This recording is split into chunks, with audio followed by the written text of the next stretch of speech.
നമ്മൾ 4-ാം അധ്യായത്തിൽ പാപയാഗത്തെ കുറിച്ച് പഠിക്കുകയാണ്. ഞാൻ അത് ഒരുപാട് ആവർത്തിക്കാൻ ആഗ്രഹിക്കുന്നില്ല. എന്നാൽ ഒരു കാര്യം ഓർക്കുക, ദൈവം തന്നെ ഇതിനെ രണ്ടായി തിരിച്ചിട്ടുണ്ട്. ഈ 5 യാഗങ്ങളെ. ആദ്യത്തെ 3 യാഗങ്ങൾ സൗരഭ്യപൂർണമായ യാഗമാണ്. മോശയെ വിളിച്ച ദൈവം സംസാരിക്കുമ്പോൾ ദൈവം തുടർച്ചയായിട്ട് ഈ 3 യാഗങ്ങളെ കൽപ്പിച്ചാക്കി.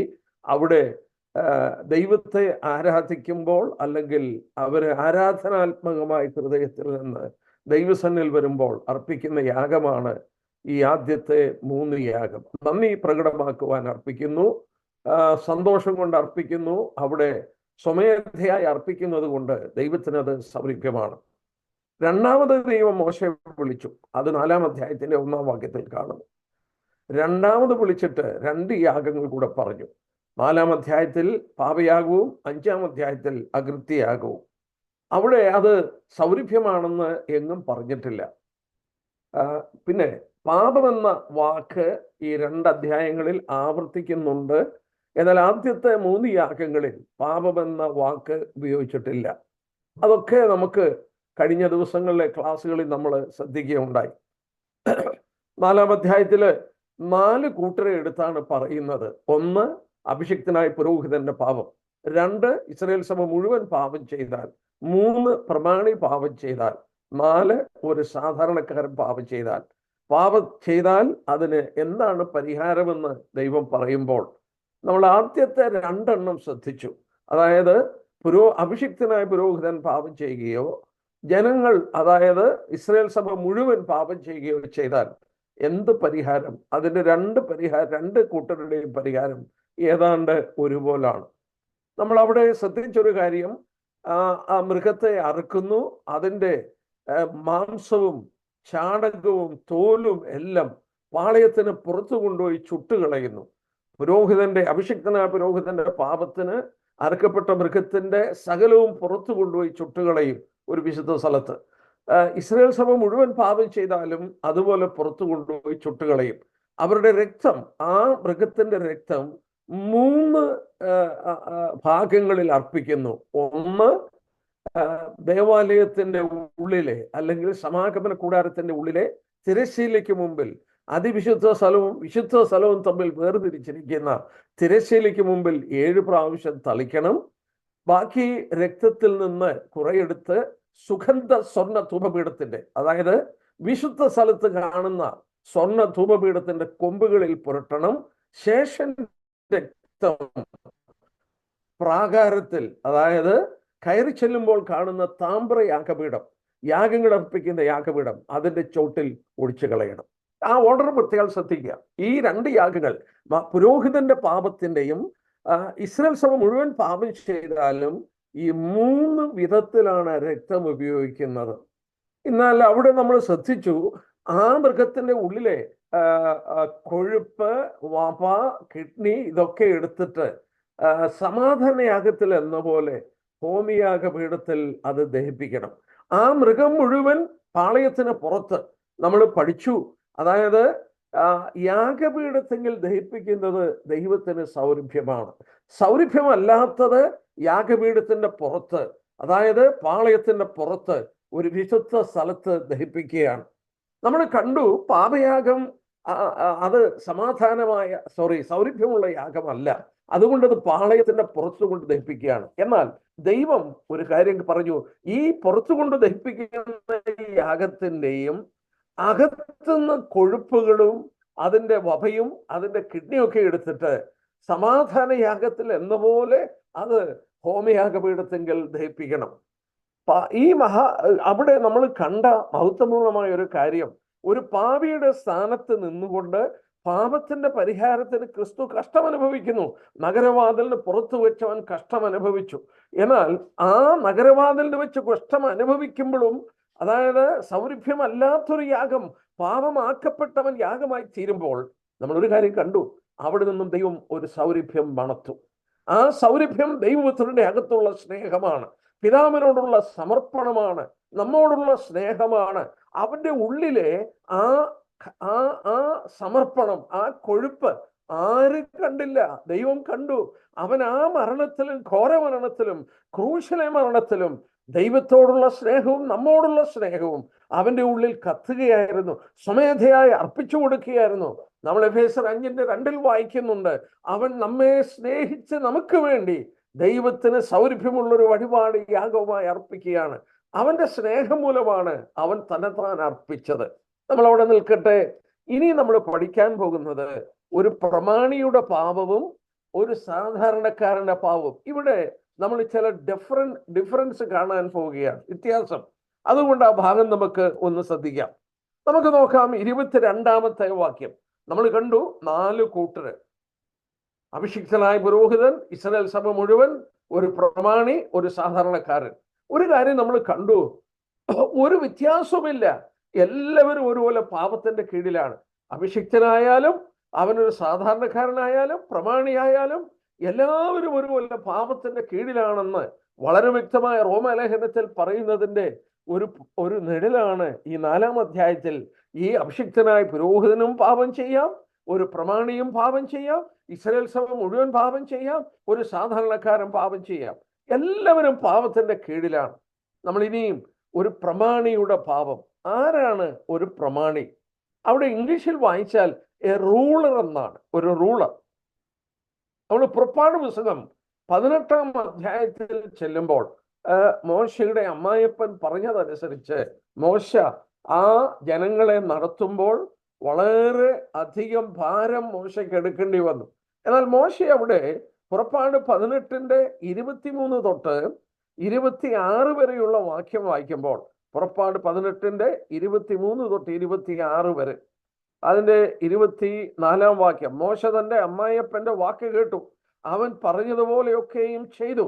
മോശ എല്ലാ ഇസ്രായേലിൽ നിന്നും പ്രാപ്തിയുള്ള പുരുഷന്മാരെ തിരഞ്ഞെടുത്ത് അവരെ 1000 പേർക്ക് അധിപതിമാരും 100 പേർക്ക് അധിപതിമാരും 50 പേർക്ക് അധിപതിമാരും 10 പേർക്ക് അധിപതിമാരുമായി ജനത്തിന്റെ തലവന്മാരാക്കി.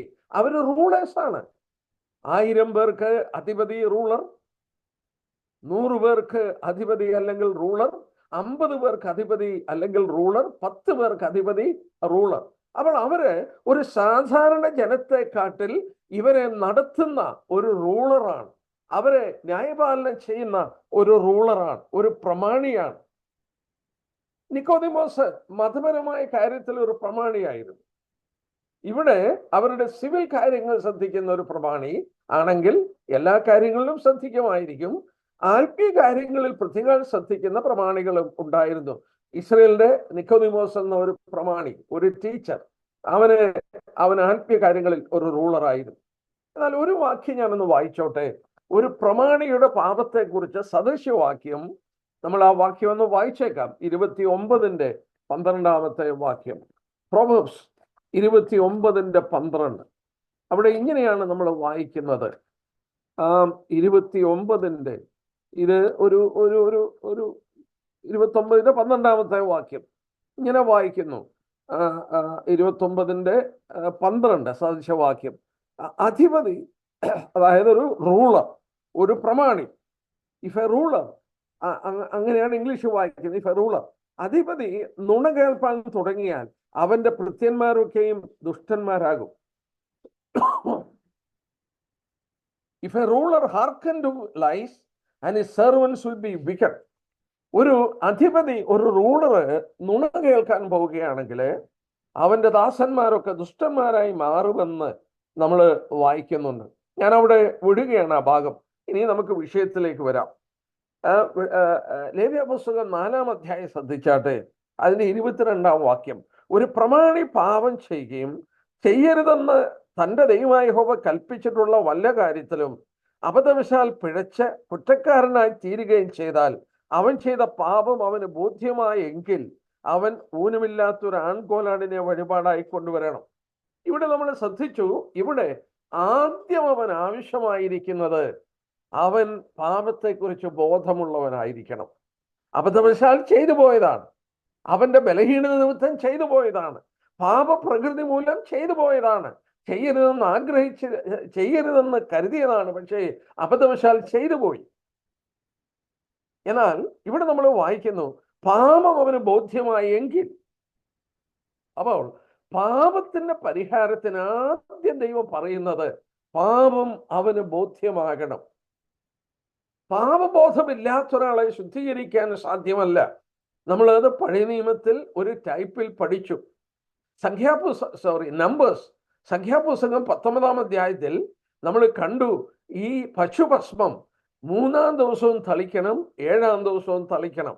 3-ാം ദിവസം അവനെ തളിച്ചില്ലെങ്കിൽ 7-ാം ദിവസം അവൻ ശുദ്ധിയുള്ളവനാകത്തില്ല. ആ 3-ാം ദിവസം പുനരുദ്ധാനത്തിന്റെ ദിവസമാണ്, റിയലൈസേഷന്റെ ദിവസമാണ്. 3-ാം ദിവസം തളിക്കുന്നില്ലെങ്കിൽ, if he don't have realization, അവന് പാപത്തെക്കുറിച്ച് ബോധമുണ്ടാകണം.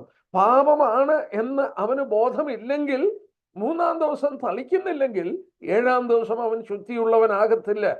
അപ്പോൾ ദൈവം മുമ്പാകെ 1 യോഹന്നാൻ 1-ാം അധ്യായത്തിന്റെ വാക്യത്തിൽ 7-ാം വാക്യമാണെന്ന് തോന്നുന്നു, അത് 9-ആണോ, നമ്മൾ വായിക്കുന്നുണ്ട്, നാം നമ്മുടെ പാപങ്ങളെ ഏറ്റുപറയുന്നെങ്കിൽ അവൻ നമ്മുടെ പാപങ്ങളെ ക്ഷമിച്ച സകല അനീതിയും നമ്മളെ പോക്കി ശുദ്ധീകരിക്കും. അപ്പോൾ പാപത്തെക്കുറിച്ച് ബോധമുണ്ടാകണം. പാപം ആദ്യം ഏറ്റുപറയാൻ.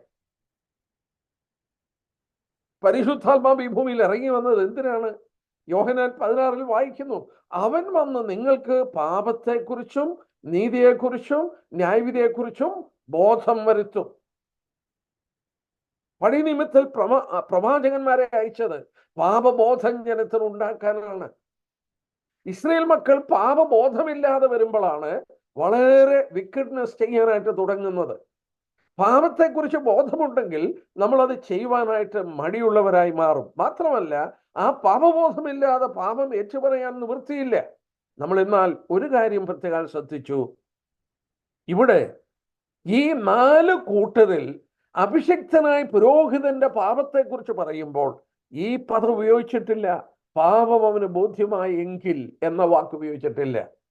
നമ്മൾ അതിന്റെ കാരണം കണ്ടു. പുരോഹിതൻ ദൈവത്തിന്റെ പ്രമാണങ്ങളെ ജനങ്ങളോട് പറയുന്നവനാണ്. അവന്റെ നാവിൽ ആ പരിജ്ഞാനം സൂക്ഷിച്ചു വെക്കേണ്ടതാണ്. പാപം എന്തെന്ന് അവൻ അറിയേണ്ടതാണ്. അവന് ബോധമുണ്ടായിരിക്കണം. അവന് ബോധമാകുമ്പോൾ എന്ന് പറഞ്ഞിട്ടില്ല. ദൈവജനത്തിന്റെ ദൈവശാസ്ത്രത ശ്രദ്ധിക്കുക. പുരോഹിതൻ എപ്പോഴും പാപബോധമുള്ളവനായിരിക്കണം. ജനത്തിനും ദൈവത്തിനും ഇടയിൽ അവരുടെ പാപത്തിന്റെ പരിഹാരത്തിന് നിൽക്കുന്ന, അത് ഉപദേശിച്ചു കൊടുക്കുന്നവനാണ് പുരോഹിതൻ. അവന് പാപത്തെക്കുറിച്ച് ബോധമുണ്ടാകണം. എന്നാൽ ഒരു പ്രമാണി അങ്ങനെയുള്ളവനല്ല, ഒരു സാധാരണക്കാരനും അങ്ങനെയുള്ളവനല്ല. അതുകൊണ്ട് അവന് പാപബോധം ഉണ്ടാകണം. മറ്റൊരു വ്യക്തി പാപബോധം ഉണ്ടാക്കിയതായിരിക്കാം, അവന് തന്നെ പാപബോധം ഉണ്ടായതാകാം, അതൊന്നും ഇവിടെ പറഞ്ഞിട്ടില്ല. പക്ഷേ പാപബോധം അവൻ ഉണ്ടാകുമ്പോൾ അവൻ ചെയ്യേണ്ടത് ഊനമില്ലാത്ത ഒരാൺകോലാടിനെ വഴിപാടായി കൊണ്ടുവരണം. അവൻ ആട്ടിന്റെ തലയിൽ കൈവച്ച് യഹോവയുടെ സന്നിധിയിൽ ഹോമയാഗമൃഗം അറുക്കുന്ന സ്ഥലത്ത് വെച്ച് അതിനെ അറുക്കണം. അതൊരു പാപയാഗമാണ്. അവന്റെ കരം കൊണ്ട് തന്നെ അവനെ അറുക്കുന്നു. പാപത്തിന്റെ ഗൗരവം അവൻ മനസ്സിലാക്കുകയാണ്. ആ മൃഗത്തോട് അവൻ ഏകീഭവിച്ചിട്ട് അവന്റെ കരങ്ങൾ ശിരസിൽ വെച്ചിട്ട് അവനതിനെ അറുക്കുകയാണ്. ഇനിയും അവിടെ നോക്കുക, ആ രക്തമെടുത്ത് എന്ത് ചെയ്യണമെന്ന് നോക്കട്ടെ. ഇവിടെയാണ് നമ്മൾ നേരത്തെ പഠിച്ച 2 കൂട്ടരുടെയും രക്തമെടുത്ത് ഉപയോഗിക്കുന്നതിന് വിഭിന്നമായി ഇവിടെ പറഞ്ഞിരിക്കുന്നു. നോക്കട്ടെ 26-ാം വാക്യം. പിന്നെ പുരോഹിതൻ പാപയാഗത്തിന്റെ രക്തം വിരൽ കൊണ്ട് കുറെ എടുത്ത് ഹോമയാഗപീഠത്തിന്റെ കൊമ്പുകളിൽ പുരട്ടി ശേഷൻ രക്തം ഹോമയാഗപീഠത്തിന്റെ ചോട്ടിൽ ഒഴിച്ചു കളയണം.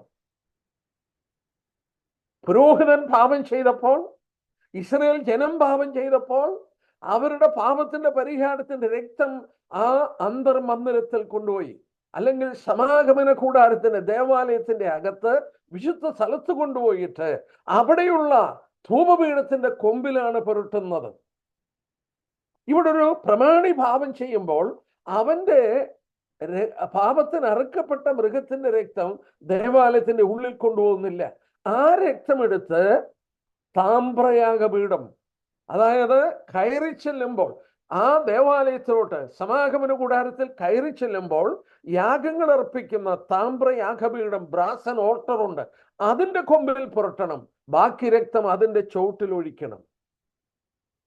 മനസ്സിൽ കരുതിക്കൊള്ളുക, ഇവന്റെ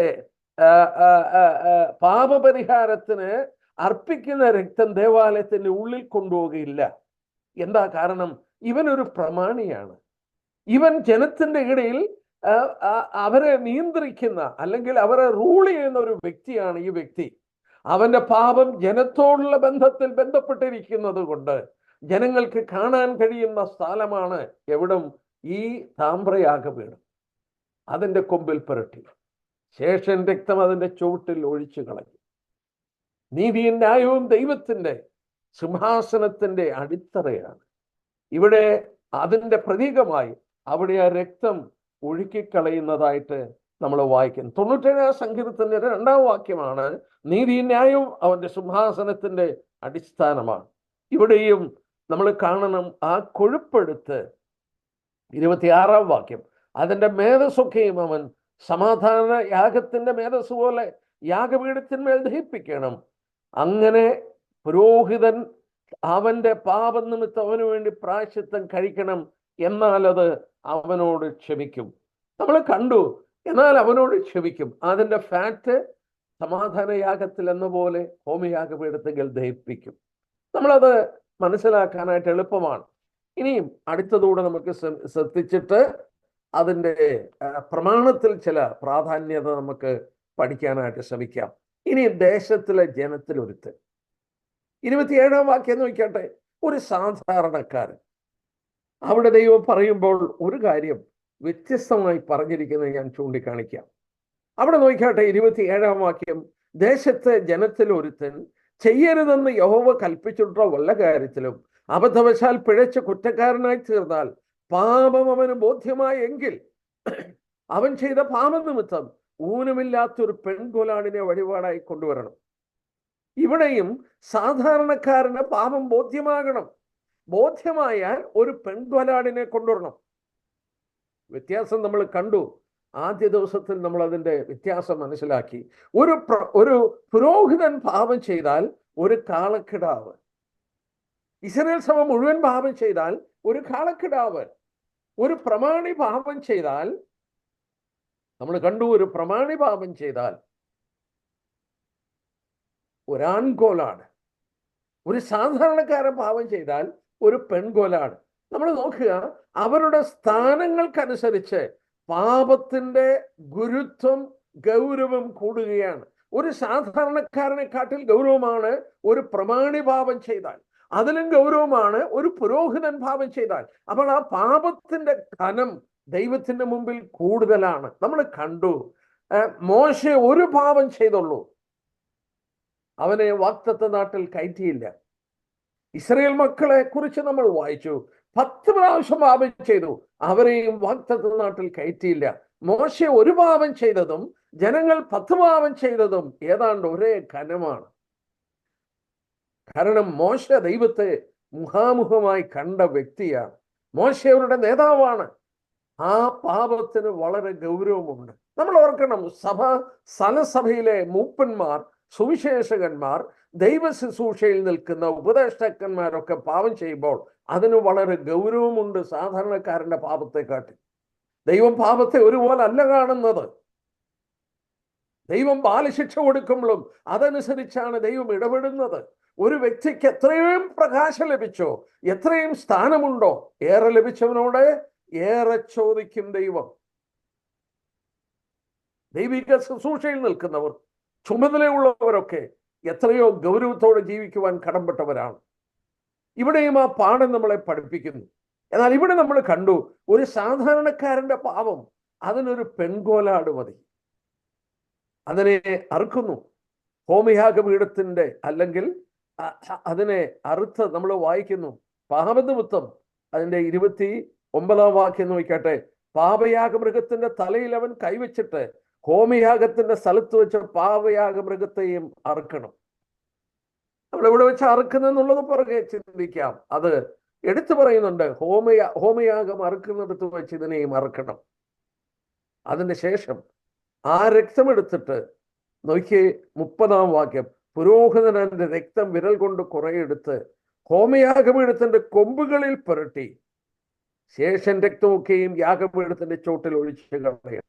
അവനൊരു സാധാരണക്കാരൻ. അവന് കയറുവാൻ കഴിയുന്ന ആകെ സ്ഥലം പ്രാകാരം മാത്രമേ ഉള്ളൂ, കോർട്ട്. ദേവാലയത്തിന്റെ ഉള്ളിൽ അവന് കയറാൻ അവകാശമില്ല. ആ കോർട്ടിൽ ഇരിക്കുന്നതാണ് ഹോമയാഗപീഠം. അതിന്റെ പുറത്ത് അതിന്റെ കൊമ്പിൽ പുരട്ടണം. ശേഷം രക്തം അതിന്റെ ചോട്ടിൽ ഒഴിച്ചു കളയണം. അതിന്റെ മേധസ് 31 വാക്യം നോക്കിയാട്ടെ. അതിന്റെ മേധസ്സൊക്കെ ഈ സമാധാനയാഗത്തിന്റെ മേധസ് എടുക്കുന്ന പോലെ എടുത്ത് പുരോഹിതനെ യാഗപീഠത്തിൽ യഹോവയ്ക്ക് സൗരഭ്യവാസനയായി ദഹിപ്പിക്കണം. ഈ വാക്ക് ശ്രദ്ധിക്കുക. ഇവിടെ ഈ 31 വാക്യത്തില് ഇവിടെ ഈ വ്യക്തിയുടെ സാധാരണക്കാരന്റെ പാപപരിഹാരത്തിന് അർപ്പിക്കുന്ന മൃഗത്തിന്റെ കൊഴുപ്പെടുത്ത് യാഗപീഠത്തിൽ ദഹിപ്പിക്കുമ്പോൾ ഇവിടെ ഒരു വാക്ക് പ്രത്യേകം നോട്ട് ചെയ്യുക.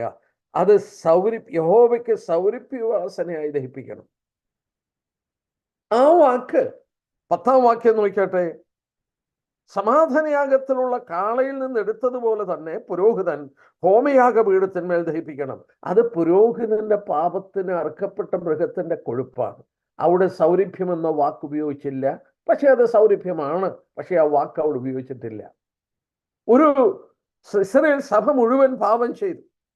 ഇസ്രായേൽ സഭ മുഴുവൻ പാപം ചെയ്യുമ്പോൾ അതിന്റെ പരിഹാരത്തിന് അറുക്കപ്പെടുന്ന മൃഗത്തിന്റെ കൊഴുപ്പെടുത്തു. 19 വാക്യം നോക്കി. അതിന്റെ മേധസ്സൊക്കെയും അവൻ അതിൽ നിന്ന് എടുത്ത് യാഗപീഠത്തിന്മേൽ ദഹിപ്പിക്കണം. അവിടെയും സൗരഭ്യമെന്ന് പറഞ്ഞില്ല. ഒരു പ്രമാണി പാപം ചെയ്തു. അവിടെ വായിക്കുന്നു അതിന്റെ 26 വാക്യം. അവന്റെ മേധസ്സു സമാധാനയാഗത്തിന്റെ മേധസ് പോലെ യാഗപീഠത്തിന്മേൽ ദഹിപ്പിക്കണം. അവിടെയും സൗരഭ്യമെന്ന് പറഞ്ഞില്ല. എന്നാൽ ഒരു സാധാരണക്കാരൻ, ഞാൻ ആരുമല്ല, ഞാൻ ഒന്നുമല്ല, ഞാനൊരു വെറും മനുഷ്യൻ, സാധാരണക്കാരനായ മനുഷ്യൻ, എന്നാൽ ദൈവം അവന്റെ പാപത്തിന്റെ പരിഹാരം വരുത്തുമ്പോൾ അവന് വേണ്ടി അറുക്കപ്പെടുന്ന മൃഗത്തിന്റെ കൊഴുപ്പ് ഹോമയാഗപീഠത്തിൽ ദഹിപ്പിക്കുമ്പോൾ ദൈവം എടുത്തു പറഞ്ഞു, അത് യഹോവയ്ക്ക് സൗരഭ്യവാസനയായ ദഹനയാഗമാണ്. എന്തിനാ ദൈവം അങ്ങനെ പറഞ്ഞത്? എന്തിനാണ് ദൈവം അത് പറഞ്ഞത്? അവൻ യാഗമർപ്പിക്കുമ്പോൾ അവനൊരു സാധാരണക്കാരനാണ്. മറ്റുള്ളവരെ പോലെയുള്ള യാഗങ്ങളൊന്നും അവൻ അർപ്പിക്കാൻ ദൈവം പറഞ്ഞിട്ടില്ല. ഇവന്റെ ഗിഫ്റ്റ് ഡിഫറൻ്റ് ആണ്. പക്ഷെ ദൈവം പറഞ്ഞു, it is precious to me. നീ ഒരു സാധാരണക്കാരനാണെങ്കിലും നീ പാപത്തിന്റെ പരിഹാരത്തിനായിട്ട് അർപ്പിക്കുന്ന ആ യാഗത്തിന്റെ അകത്തുള്ള ആ മേധസ് ദഹിപ്പിക്കുമ്പോൾ എനിക്കത് സൗരഭ്യമാണ്. ദൈവം ഒരു സാധാരണക്കാരനെയും മാനിക്കുന്നതും സ്നേഹിക്കുന്നതും നമുക്ക് എടുത്ത് കാണുവാൻ കഴിയുന്ന ഒരു പ്രത്യേക കാര്യമാണ് അവിടെ എന്നുള്ളത് ശ്രദ്ധേയമായ കാര്യമാണ്. അത് ശ്രദ്ധേയമായ കാര്യമാണ്. അതിൻ്റെ 35 വാക്യം നോക്കിയാട്ടെ. 35 വാക്യം വേറെ ഒരു പാഠം കൂടെ നമ്മൾ അവിടെ പഠിക്കുകയാണ്. അതിൻ്റെ മേധസ്സൊക്കെയും സമാധാനയാഗത്തിൽ നിന്ന് ആട്ടിൻകുട്ടിയുടെ മേധസ് എടുക്കുന്നത് പോലെ അവൻ എടുക്കണം. പുരോഹിതൻ യാഗപീഠത്തിന്മേൽ യഹോവയുടെ ദഹനയാഗങ്ങളെ പോലെ അവയെ ദഹിപ്പിക്കണം. അവൻ ചെയ്ത പാപത്തിന് പുരോഹിതൻ അങ്ങനെ പ്രായശ്ചിത്തം കഴിക്കണം, എന്നാൽ അത് അവനോട് ക്ഷമിക്കും. എന്നാൽ ഇവിടെ ഒരു പഠനമുണ്ട്. പുരോഹിതൻ യാഗപീഠത്തിന്മേൽ യഹോവയുടെ ദഹനയാഗങ്ങളെ പോലെ അവയെ ദഹിപ്പിക്കണം. അത് മനസ്സിലാക്കാൻ 3-ാം അധ്യായത്തിന്റെ 5-ാം വാക്യം നമുക്കൊന്ന് വായിക്കാം. 3-ാം അധ്യായത്തിന്റെ 5-ാമത്തെ വാക്യം. ഇത് സമാധാനയാഗത്തെക്കുറിച്ച് പറയുന്നതാണ്. അവിടെ നോക്കിക്കട്ടെ. 3:5. അഹരോന്റെ പുത്രന്മാർ യാഗപീഠത്തിന്മേൽ തീയുടെ മേലുള്ള വിറകിന്മേൽ ഹോമയാഗത്തിന് മീതെ അത് ദഹിപ്പിക്കണം. അത് യഹോവയ്ക്ക് സൗരഭ്യവാസനയായി ദഹനയാകും. നിങ്ങൾക്ക് മനസ്സിലായോ? ആ സമാധാന യാഗത്തെക്കുറിച്ച് പറയുമ്പോൾ അതിൻ്റെ കൊഴുപ്പ് എവിടെയാ അർപ്പിക്കുന്നത്? ഹോമയാഗപീഠത്തിലാണ് അർപ്പിക്കുന്നത്. പക്ഷേ എവിടെയാ ഹോമയാഗപീഠത്തിൽ അർപ്പിക്കുന്നത്? ഹോമയാഗ കത്തിക്കൊണ്ടിരിക്കുമ്പോൾ അതിൻ്റെ മുകളിൽ അത് അർപ്പിക്കണം. അതുപോലെ ഇവിടെ അർപ്പിക്കണമെന്നാണ് പറഞ്ഞിരിക്കുന്നത്. യഹോവയുടെ ദഹനയാഗങ്ങളെ എന്ന് പറഞ്ഞാൽ രാവിലെ ദഹിക്കുന്നുണ്ട് ഹോമയാഗം, വൈകിട്ടും ദഹിക്കുന്നുണ്ട് ഹോമയാഗം. ഒരാള് ഇത് അർപ്പിക്കുമ്പോൾ അതിൻ്റെ കൊഴുപ്പ് മുഴുവൻ നമ്മൾ കാണുകയാണ്. ദൈവം പറഞ്ഞത് ആ ഹോമയാഗപീഠത്തിൻ്റെ മുകളിൽ കൊണ്ടുവന്ന് അർപ്പിക്കണം. ഇവിടെ നമുക്ക് ആ ഡെയിലി സാക്രിഫൈസിന്റെ മുകളിൽ കൊടുക്കുകയാണ്. ഇത് നമ്മൾ ഓർക്കുക. ഹോമയാഗം കത്തിക്കൊണ്ടിരിക്കുകയാണ്, ഭോജനയാഗവും അതിൻ്റെ പുറത്താണ് അർപ്പിക്കുന്നത്. അതിൻ്റെ മുകളിലാണ് നമ്മൾ ഓർത്തതുപോലെ ഈ സമാധാനയാഗത്തിന്റെ കൊഴുപ്പർപ്പിക്കുന്നത്. അതിൻ്റെ മുകളിലാണ് പാപയാഗത്തിന്റെ ഈ കൊഴുപ്പ് കൊണ്ടുവന്ന് അർപ്പിക്കുന്നത്. അപ്പോൾ ആലോചിച്ച് നോക്കുക, ആ ഹോമയാഗപീഠത്തിൽ ദഹിച്ചുകൊണ്ടിരിക്കുന്ന ഈ പല യാഗങ്ങളാണെങ്കിലും അതൊരു യാഗം പോലെ സൗരഭ്യം ഉയരുകയാണ്. ഹോമയാഗം കത്തുന്നു, ഭോജനയാഗം അതിനെ പുറത്തർപ്പിക്കുന്നു, സമാധാനയാഗത്തിന്റെ കൊഴുപ്പ് അതിന്റെ മുകളിൽ അർപ്പിക്കുന്നു, പാപയാഗത്തിന്റെ കൊഴുപ്പും അതിന്റെ മുകളിൽ ദഹനയാഗത്തിൽ എന്ന പോലെ അർപ്പിക്കുന്നു. 1 പത്രോസ് 3:8 ഒരു വാക്കുണ്ട്, കർത്താവിനെ കുറിച്ച് വായിക്കുന്നുണ്ട്. 1 പത്രോസ് 3-ാം അധ്യായത്തിന്റെ 18-ാം വാക്യം നമുക്കൊന്ന് വായിച്ചേക്കാം. 1 പത്രോസ് 3-ാം അധ്യായത്തിന്റെ 18-ാമത്തെ വാക്യം. ക്രിസ്തു നമ്മെ ദൈവത്തോട് അടുപ്പിക്കേണ്ടതിന് നീതിമാനായി നീതികെട്ടവർക്ക് വേണ്ടി പാപനിമിത്തം ഒരിക്കൽ കഷ്ടം അനുഭവിച്ചു. ഒരിക്കൽ കഷ്ടം അനുഭവിച്ചു. Christ once suffered for sins, the just for the unjust, to bring us to God. Once, ഒരിക്കൽ. ഈ യാഗങ്ങളെല്ലാം ഒന്നായി അർപ്പിക്കുന്നു, പലപ്പോഴായിട്ടല്ല അത് അർപ്പിക്കുന്നത്. ഒരേ യാഗപീഠത്തെങ്കിൽ ദഹിച്ചുകൊണ്ടിരിക്കുന്ന ഹോമയാഗത്തിന്റെ മുകളിൽ അത് ദഹിക്കുമ്പോൾ അതൊരു യാഗം പോലെ ഇരിക്കുന്നു എന്നുള്ളത് ഈ പുതിയ നിയമ സത്യം. Christ once suffered for sins. അവൻ ഒരിക്കലായി അവൻ ക്രൂശിൽ യാഗമായി നമുക്ക് വേണ്ടി തീർന്നു.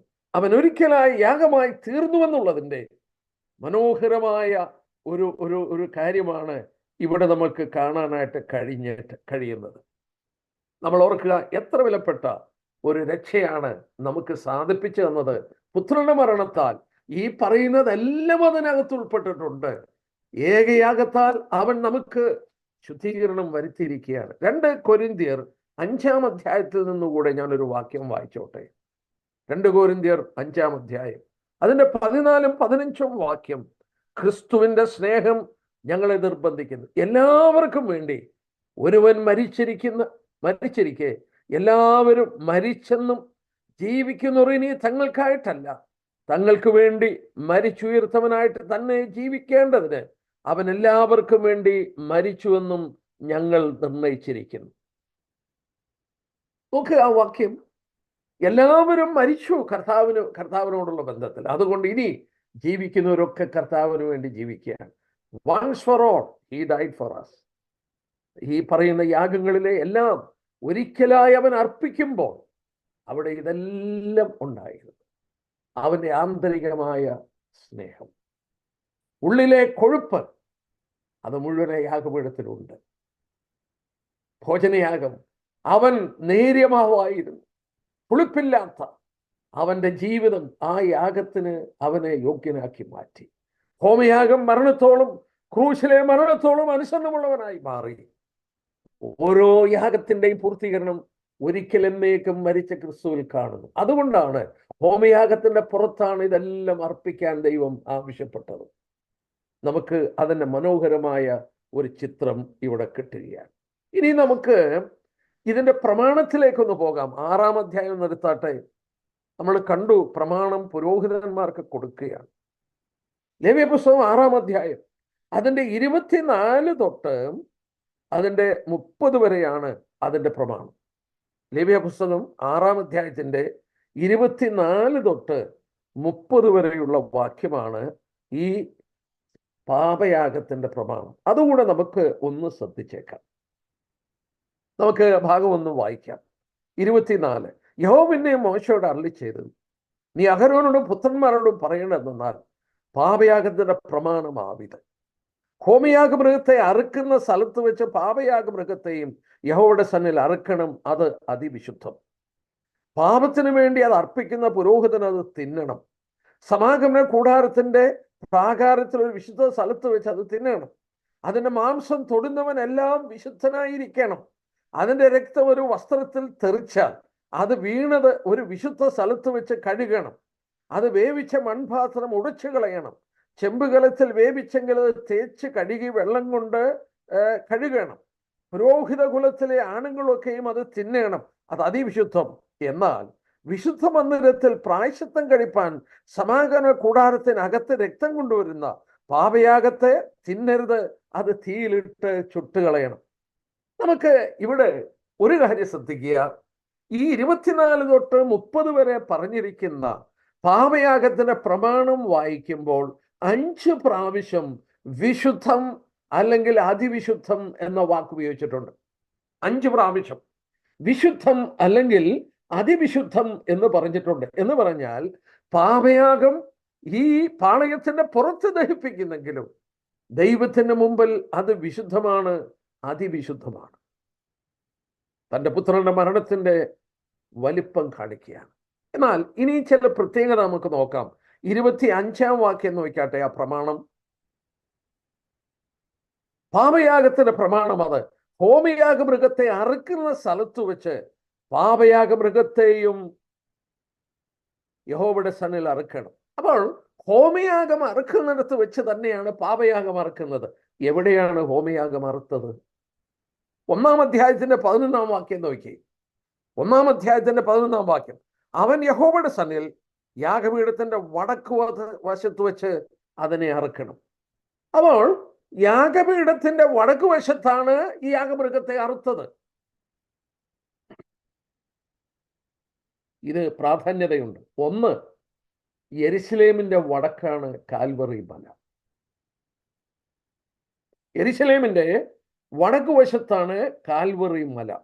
2, വടക്ക് എന്നുള്ളത് ദൈവത്തിന്റെ വളരെ ശക്തമായ നീതിയുടെ ഡിമാൻഡാണ്. It is a stern demand of God's righteousness against man. അതായത് തെക്ക് ഭാഗം ദൈവം മനുഷ്യനോടുള്ള ബന്ധത്തിൽ നീതി ചോദിക്കുന്നു.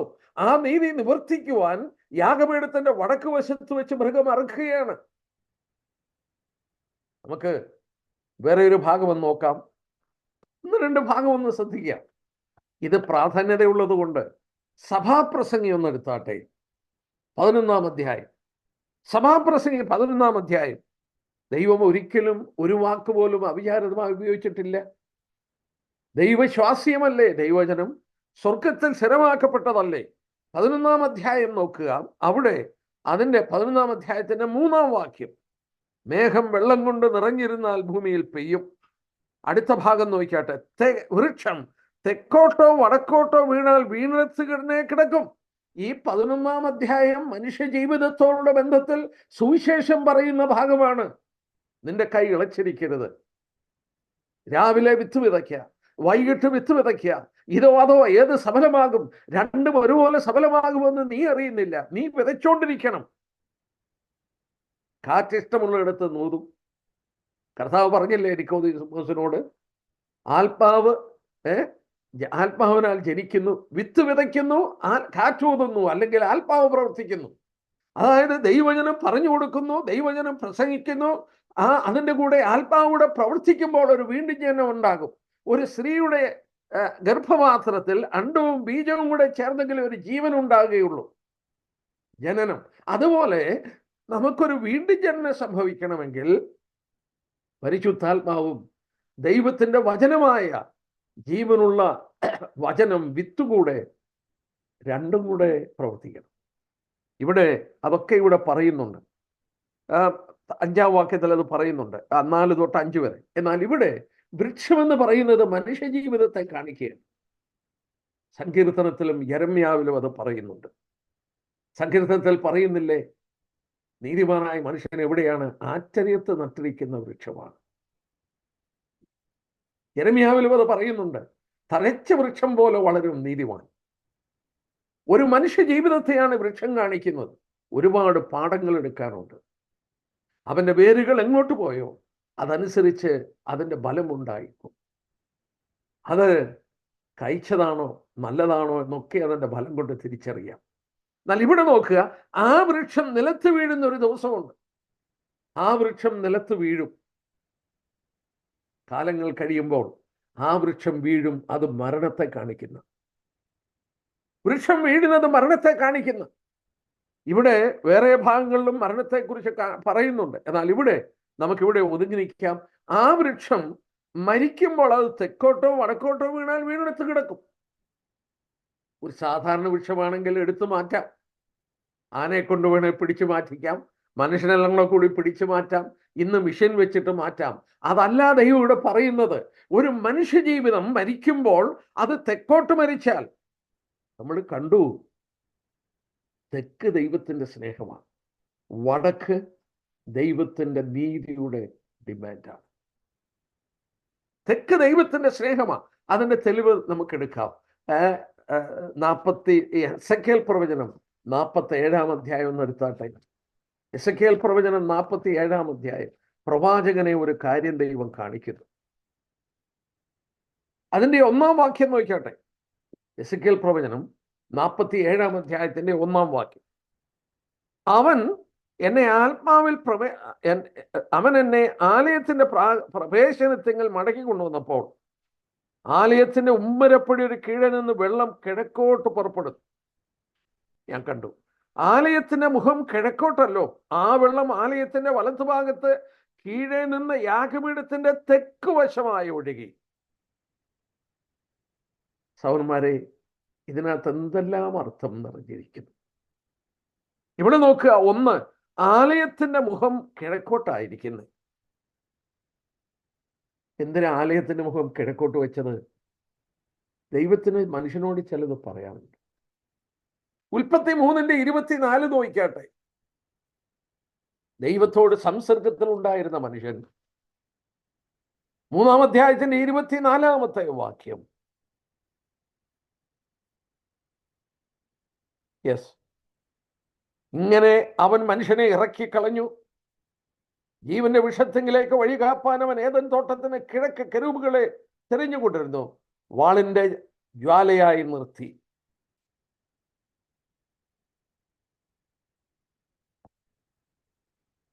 മനുഷ്യനെ കിഴക്കോട്ട് ഇറക്കി വിട്ടു. വീണ്ടും നമ്മൾ വായിക്കുന്നുണ്ട്, താഴോട്ട് വായിക്കുന്നുണ്ട്. 16-ാം വാക്യം നോക്കി. അങ്ങനെ കായീൻ 4-ാം അധ്യായത്തിന്റെ 4:16. അങ്ങനെ കായീൻ യഹോവയുടെ സന്നിധിയിൽ നിന്ന് പുറപ്പെട്ട് ഏദന് കിഴക്ക് നോദിൽ ചെന്ന് പാർത്തു. ഏദന് കിഴക്ക്. 11:2 നോക്കിക്കാട്ടെ. 11:2. എന്നാൽ അവർ കിഴക്കോട്ട് യാത്ര ചെയ്തു, സീനാർ ദേശത്തൊരു സമഭൂമി കണ്ടു. ഏദനിൽ നിന്ന് ഇറക്കി വിട്ട മനുഷ്യൻ എങ്ങോട്ടാ പോയത്? കിഴക്കോട്ട് പോയി. പാപം ചെയ്തിട്ട് മനുഷ്യൻ പോയത് എങ്ങനെയാ? ദൈവത്തിന്റെ സന്നിധിയിൽ നിന്ന് കിഴക്കോട്ട് പോയി. ദൈവം പറഞ്ഞു, എനിക്കൊരു മന്ദിരം ഉണ്ടാക്കണം, ഞാൻ ഇറങ്ങി വന്ന് അതിൽ വസിക്കാൻ പോവുകയാണ്. ആ മന്ദിരത്തിൽ ദൈവം ഇറങ്ങി വന്ന് വസിക്കുമ്പോൾ അതിന്റെ വാതിൽ കിഴക്കോട്ട് തുറന്നു വെക്കാൻ പറഞ്ഞു. മനുഷ്യൻ എങ്ങോട്ട് പോയോ ആ വശത്തോട്ട് വാതിൽ തുറന്നു വെച്ചിരിക്കുകയാണ്. ദൈവം അതിൻ്റെ ഉള്ളിലിരിപ്പുണ്ട്. ഷെഖന്ന ഗ്ലോറിയിൽ അതിൻ്റെ അകത്തുണ്ട്, അതിവിശുദ്ധ സ്ഥലത്ത്. അവൻ കിഴക്കോട്ട് നോക്കിക്കൊണ്ടിരിക്കുകയാണ്. ഇത് നമ്മൾ ഓർക്കണം. മുടിയനായ പുത്രന്റെ ലേവ്യ പുസ്തകം, ലൂക്കോസിന്റെ സുവിശേഷത്തിൽ പറഞ്ഞ അതേ സംഭവമല്ലേ? ആ പുത്രൻ മടങ്ങി വരുന്നത് നോക്കിയിരിക്കുന്ന ഒരു പിതാവിനെ വരച്ചു കാണിക്കുകയാണ്. ദൈവം സ്നേഹവാനായ ദൈവം, പാപം ചെയ്ത് തന്നിൽ നിന്ന് അകന്നുപോയ മനുഷ്യൻ മടങ്ങി വരുന്നത് കാത്തിരിക്കുകയാണ് ദൈവം. കിഴക്കോട്ടതിൻ്റെ വാതിൽ. എന്നാൽ നമ്മൾ കണ്ടു അതിൻ്റെ ലേവ്യ പുസ്തകം 1-ാം അധ്യായത്തിന്റെ 11-ാം വാക്യത്തിൽ കണ്ടു, ദൈവം ആവശ്യപ്പെട്ടു യാഗപീഠത്തിന്റെ വടക്ക് വശത്ത് യാഗമൃഗം അറുക്കപ്പെടും. ആ വടക്ക് ദൈവനീതി നിവർത്തിക്കപ്പെടുവാൻ അവിടെ മൃഗം അറുക്കപ്പെട്ടത് കൊണ്ട് ആ വെള്ളം തെക്കുകൂടെ കിഴക്കോട്ട് ഒഴുകിപ്പോവുകയാണ്. ദൈവസ്നേഹം ഒഴുകിപ്പോവുകയാണ് മനുഷ്യനെ തേടി. യെരുശലേമിന്റെ കിഴക്കുള്ള ആ കാൽവറി മലയിൽ ദൈവപുത്രൻ ക്രൂശിക്കപ്പെട്ടത് കൊണ്ട് ദൈവസ്നേഹം മനുഷ്യനെ തേടി ഒഴുകുകയാണ് ലോകത്തിലാകമാനം. എന്തൊരു ചിന്തകളാണ് ഇതിൻ്റെ അകത്ത് ഒരുക്കിയിരിക്കുന്നത് എന്നുള്ളത് നമുക്ക് കാണിക്കാനായിട്ട് സാധിക്കും. വീണ്ടും നമുക്ക് ആ പ്രമാണം നോക്കാം. 6-ാം അധ്യായത്തിൽ, ലേവ്യ പുസ്തകം 6-ാം അധ്യായത്തിൽ ദൈവം ആ ദിക്ക് പറയുമ്പോൾ അവിടെ പ്രാധാന്യതയുണ്ട് എന്നുള്ളത് പ്രത്യേകം ശ്രദ്ധിക്കുക. ഇനിയും നമ്മൾ ഇങ്ങനെ വായിക്കുന്നു, 26-ാം വാക്യം, പാപയാഗത്തിന് വേണ്ടി അത് അർപ്പിക്കുന്ന പുരോഹിതൻ അത് തിന്നണം. സമാന കൂടാരത്തിന്റെ പ്രാകാരത്തിൽ ഒരു വിശുദ്ധ സ്ഥലത്ത് വെച്ച് അത് തിന്നണം. അതിന്റെ മാംസം തൊടുന്നവനെല്ലാം വിശുദ്ധനായിരിക്കണം. അതിന്റെ രക്തം ഒരു വസ്ത്രത്തിൽ തെറിച്ചാൽ അത് വീണത് ഒരു വിശുദ്ധ സ്ഥലത്ത് വെച്ച് കഴുകണം. പുരോഹിതന്റെ വസ്ത്രത്തിൽ ഈ രക്തം വീണാൽ ആ രക്തത്തിന്റെ വിലയാണ് കാണിക്കുന്നത്. വീട്ടിൽ കൊണ്ടുപോയി ഭാര്യയുടെ കയ്യിൽ കൊടുത്ത വസ്ത്രം കഴിയുകയല്ല, വിശുദ്ധ സ്ഥലത്ത് വെച്ച് തന്നെ പുരോഹിതനത് കഴുകണം. ദൈവപുത്രന്റെ ചോര, അതിന്റെ വില. ഈ പഴയ നിയമത്തിൽ ഈ യാഗമൃഗത്തിന്റെ ചോരയോടുള്ള ബന്ധത്തിൽ ഇങ്ങനെയാണ് മനോഭാവമെങ്കിൽ ദൈവം കൽപ്പിച്ചത്, ആ നിർദോഷ നിഷ്കളങ്കവുമായ ദൈവപുത്രന്റെ ചോര വീണ നമ്മുടെ ഹൃദയമൊക്കെ എത്ര വിശുദ്ധിയോടെ സൂക്ഷിക്കണം, എത്ര അതിന് വില കൊടുക്കുവാൻ, സൂക്ഷിക്കുവാൻ നമ്മൾ കടംപെട്ടവരാണ് എന്ന് നമ്മളെ ഇവിടെ പഠിപ്പിക്കുന്നു. ഇവിടെ ഇനി ഒരു പ്രധാനപ്പെട്ട കാര്യം ഞാൻ പറഞ്ഞോട്ടെ. ഇവിടെ ഒരു പ്രധാനപ്പെട്ട കാര്യമുണ്ട്. അതായത് നമുക്ക് പാത്രത്തെക്കുറിച്ച് വായിക്കാം. എന്നാൽ അതിൻ്റെ 30-ാം വാക്യത്തിൽ പറയുന്നു, 30-ാം വാക്യത്തിൽ പറയുന്നു, എന്നാൽ വിശുദ്ധ മന്ദിരത്തിൽ പ്രായശ്ചിത്തം കഴിപ്പാൻ സമാഗമന കൂടാരത്തിന്റെ അകത്ത് രക്തം കൊണ്ടുവരുന്ന പാപയാഗത്തെ തിന്നരുത്. പുരോഹിതന്മാർ ഇതിന്റെ മാംസം ഭക്ഷിക്കണം, ആണുങ്ങൾ ഭക്ഷിക്കണം. അത് വിശുദ്ധ സ്ഥലത്ത് വെച്ച് പ്രാകാരത്തിൽ വെച്ച് വേവിച്ച് കഴിക്കണം. അതിന് മൺപാത്രം ഉപയോഗിക്കാം, അതുപോലെ ചെമ്പ് പാത്രം ഉപയോഗിക്കാം.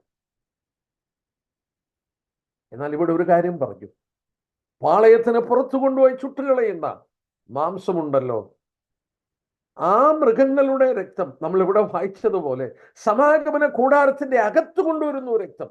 അത് പുരോഹിതന്റെ പരിഹാരവും. ഇസ്രായേൽ സഭ മുഴുവൻ പാപം ചെയ്താലും രക്തം അകത്ത് കൊണ്ടുവരും. അതിൻ്റെ മാംസം തിന്നരുത്. പിന്നെ ആർക്ക് വേണ്ടി അർപ്പിക്കുന്നതിൻ്റെ മാംസമാണ്? ഒരു പ്രമാണിയുടെയോ ഒരു സാധാരണക്കാരൻ്റെയോ രക്തം അകത്ത് കൊണ്ടുവരത്തില്ല. അതുകൊണ്ട് അവർക്ക് വേണ്ടി പരിഹാരത്തിന് വരുത്തിയ മാംസം അവർക്ക് കഴിക്കാം. ഞാൻ ഒരു രസകരമായ ഭാവം ഒന്ന് കാണിക്കട്ടെ. ഒന്ന്, ആണുങ്ങളെ ഭക്ഷിക്കാൻ ദൈവം അനുവദിച്ചു. പുതിയ നിയമത്തിൽ നമ്മൾ ഓർക്കണം, ഈ പുതിയ നിയമത്തിൽ ഒരു പരസ്യ ശുശ്രൂഷ ആണുങ്ങൾക്ക് മാത്രമേ ദൈവം കൊടുത്തിട്ടുള്ളൂ. അതിൻ്റെയൊക്കെ നിഴലാണിത്. എന്നാൽ ഒരു കാര്യം ഞാനൊന്ന് ഇവിടെ ചൂണ്ടിക്കാണിക്കട്ടെ. ഹോശേയ പ്രവചനം 4:8 ബൈബിളുള്ളവരൊക്കെ ഒന്ന് ശ്രദ്ധിച്ചാട്ടെ. അതായത് ഇസ്രായേൽ മക്കളുടെ ആത്മിക അധപ്പതനം സംഭവിച്ചൊരു കാലഘട്ടം ഉണ്ടായി. എന്നല്ല, പലപ്പോഴും ഉണ്ടായിട്ടുണ്ട്. വളരെ അധപ്പതിച്ചൊരു കാലഘട്ടമുണ്ട്.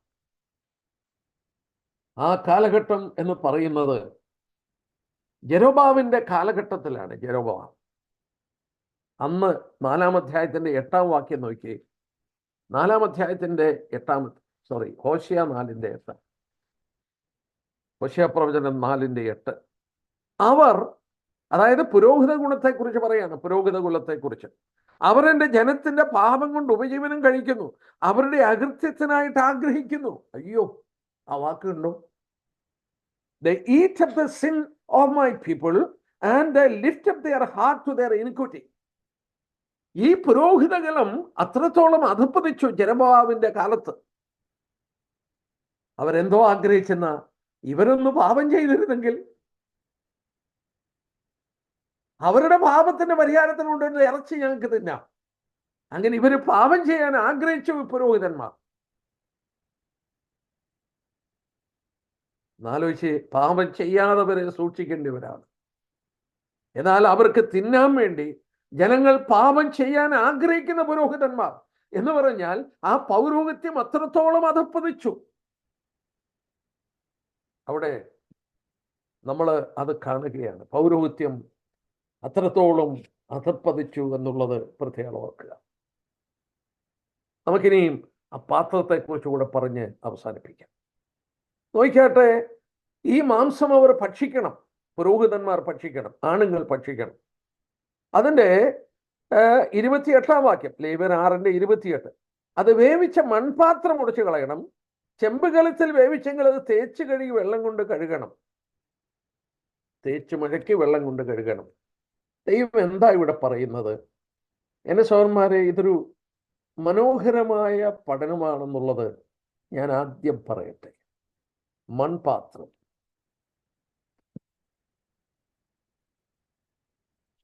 നമ്മൾ തിരുവചനം പരിശോധിക്കുമ്പോൾ 2 കൊരിന്ത്യർ, നമുക്ക് 1-2 വാക്യം ഒന്ന് വായിക്കാം. 2 കൊരിന്ത്യർ 4-ാം അധ്യായം നോക്കട്ടെ. ഇത് വളരെ മനോഹരമാണ്.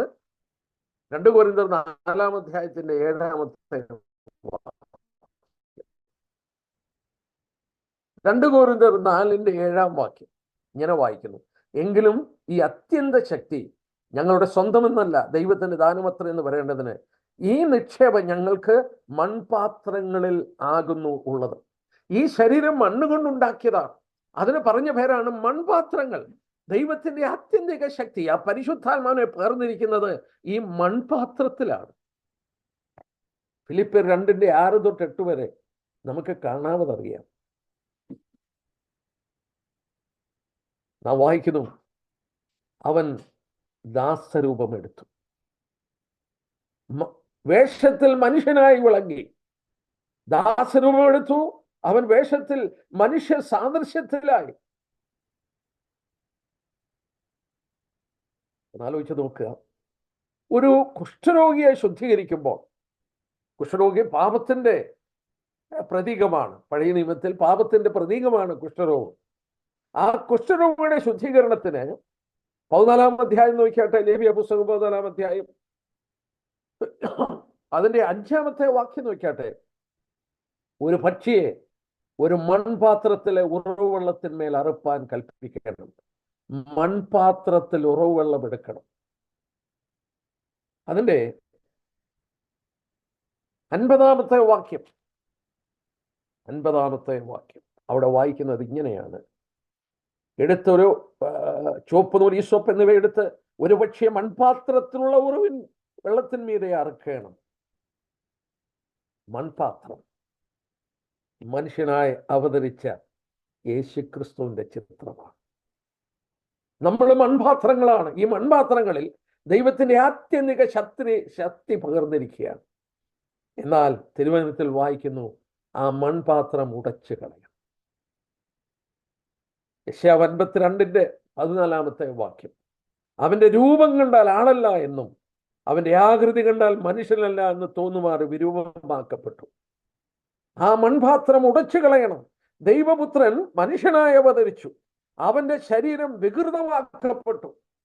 കണ്ടാൽ ആളല്ല എന്ന് തോന്നുമാറ് വിരൂപമാക്കപ്പെട്ടു. അടുത്തത് വേറെ ഒരു പാത്രം കൂടെ പറയുന്നുണ്ട്. എന്താണ് പറഞ്ഞിരിക്കുന്നത് നോക്കിയാട്ടെ. ഇവിടെ പറഞ്ഞിരിക്കുന്നത് ചെമ്പുകലത്തിൽ വേവിച്ചെങ്കിൽ എന്നാണ്. ചെമ്പുകലം എന്നല്ല ശരിക്കും ഉപയോഗിച്ചിരിക്കുന്നത്. ബ്രാസൻ പോട്ട് എന്നാണ്. ബ്രാസൻ പോട്ട്. ഇനി ബ്രാസൻ പോട്ട്, വെങ്കല പാത്രം. നമ്മളൊക്കെ ഉണ്ടാക്കുന്ന ഉരുളിയൊക്കെ ഉണ്ടാക്കുന്ന പോലെ വെൺകല പാത്രം. എന്താ വെൺകലം എന്ന് പറയുന്നത്? ബ്രാസൻ പോട്ട് എന്ന് പറയുന്നത് കോപ്പറും ലെഡും കൂടെ ചേർന്നതാണ്. ചെമ്പും ഈയവും കൂടെ ചേർന്നതാണ് കോപ്പർ ആൻഡ് ലെഡ്. അത് രണ്ടും കൂടെ ചേർത്താണ് ആ പാത്രം ഉണ്ടാക്കുന്നത്. അത് നമ്മൾ ഓർക്കണം. ബ്രാസൻ ഓൾട്ടർ. സംഖ്യാപുസ്തകം 16-ാം അധ്യായം. കോരഹും അവന്റെ കൂടെ 250 പേരും ഈ ബ്രാസൻ കലശമെടുത്ത് അവര് ദൈവത്തിനെതിരെ അവര് ധൂപം കാട്ടുമ്പോൾ, അവരെ ദഹിപ്പിച്ചു കളയുമ്പോൾ, അവരെ ഭൂമി പിളർന്ന് അവരെ വിഴുങ്ങുമ്പോൾ, ആ കലശങ്ങൾ, ആ തീയില് ശേഷിച്ചത് കലശങ്ങൾ, ആ കലശങ്ങൾ എടുത്ത് യാഗപീഠത്തോട് അടിച്ച് ചേർക്കാനായിട്ട് തീ ദഹിപ്പിച്ചപ്പോൾ അവിടെ അവശേഷിച്ചത് ഈ കലശമാണ്. നമ്മൾ ഓർക്കുക, യേശുക്രിസ്തു യാഗപീഠം, താമ്രം യാഗപീഠം, ആ തീയെ വിസ്റ്റാൻഡ് ചെയ്യാൻ കഴിയുന്നു. എന്താ അത് കാണിക്കുന്നേ? അവൻ പൂർണ്ണ ദൈവവും പൂർണ്ണ മനുഷ്യനുമാണ്. ഈ 100% ഗോഡ് ആൻഡ് 100% മാൻ. അവന്റെ വ്യക്തിത്വം നമുക്ക് മനസ്സിലാക്കാൻ ബുദ്ധിമുട്ടാണ്. അങ്ങനെയുള്ളൊരു വ്യക്തിത്വമാണ് യേശുക്രിസ്തു. അതുകൊണ്ട് അതിനെ വരച്ചു കാണിക്കുന്ന ആ പാത്രമുണ്ടല്ലോ, അത് തേച്ച് കഴുകണം. അവൻ ആ പുനരുത്ഥാനം പ്രാപിക്കുന്നതിന്റെ ചിത്രമാണ്. എന്നാൽ വെറും മനുഷ്യനായി ഭൂമിയിൽ കടന്നു വന്നപ്പോൾ എന്ന് പറഞ്ഞാൽ മനുഷ്യനായി തീർന്നപ്പോൾ രൂപഗുണം നഷ്ടപ്പെട്ടവന്റെ ചിത്രമാണ് ആ മൺപാത്രം. ക്രിസ്തുവിന്റെ അവതാരത്തിന്റെ 2 വശങ്ങളെ നമുക്കിവിടെ പഠിപ്പിച്ചു തരുന്നു. സഹോദരന്മാരെ, ഈ പാപയാഗം അതിവിശുദ്ധമായ ഒരു യാഗമാണ്. നമ്മളിവിടെ പല പാഠങ്ങൾ പഠിച്ചു. പുരോഹിതൻ പാപം ചെയ്താൽ, ഇസ്രായേൽ സഭ മുഴുവൻ പാപം ചെയ്താൽ, ഒരു പ്രമാണി പാപം ചെയ്താൽ, ഒരു സാധാരണക്കാരൻ പാപം ചെയ്താൽ, നമ്മൾ കണ്ടു പുരോഹിതന്റെ പാപത്തിന്റെ രക്തവും പരിഹാരത്തിന് അർപ്പിക്കുന്ന മൃഗത്തിന്റെ രക്തവും, അതുപോലെ സഭ മുഴുവൻ പാപം ചെയ്താൽ ആ പരിഹാരത്തിനുള്ള മൃഗത്തിന്റെ രക്തവും വിശുദ്ധ മന്ദിരത്തിന്റെ ഉള്ളിൽ കൊണ്ടുപോയി സൗരഭ്യവാസനം കരയറ്റുന്ന ആ ധൂപപീഠത്തിന്റെ കൊമ്പിൽ, സ്വർണ്ണ ധൂപപീഠത്തിന്റെ കൊമ്പിൽ പുരട്ടും. തിരശ്ശീലയ്ക്ക് മുന്നിൽ 7 പ്രാവശ്യം തളിക്കും. ബാക്കി രക്തം ആ യാഗപീഠത്തിന്റെ, താമ്രയാഗപീഠത്തിന്റെ ചുവട്ടിൽ ഒഴിക്കും. ഒരു പ്രമാണിയും സാധാരണക്കാരനും പാപം ചെയ്താൽ ആ പാപത്തിന്റെ പരിഹാരത്തിന് അർപ്പിക്കുന്ന രക്തം പ്രാകാരത്തിലുള്ള ഹോമയാഗപീഠത്തിന്റെ കൊമ്പിൽ മാത്രം പുരട്ടി അതിനെ ചുവട്ടിൽ അത് ഒഴിച്ചു കളഞ്ഞു. ഓരോന്നും ദൈവം കൽപ്പിക്കുന്നത് എത്ര ശ്രദ്ധയോടെയും എത്ര അർത്ഥപൂർണവും അതിലടങ്ങിയിരിക്കുന്ന ആശയങ്ങളും എത്ര വലുതാണ്. കർത്താവ് നമ്മളെ കൂടുതലായി മനസ്സിലാക്കാൻ ഇടയാക്കട്ടെ. അവൻ്റെ വലിയ നാമം മഹത്വപ്പെടട്ടെ. അടുത്ത ക്ലാസ്സുകളിലൂടെ 1-2 ക്ലാസ്സുകളിലൂടെ നമുക്ക് അകൃത്യയാഗം കൂടെ പഠിച്ചു തീർക്കാൻ ശ്രമിക്കാം. അതിൻ്റെ ശേഷം ഈ ലേവ്യ പഠനം നമുക്ക് അവസാനിപ്പിക്കാം. അവൻ്റെ വലിയ നാമം മഹത്വപ്പെടട്ടെ.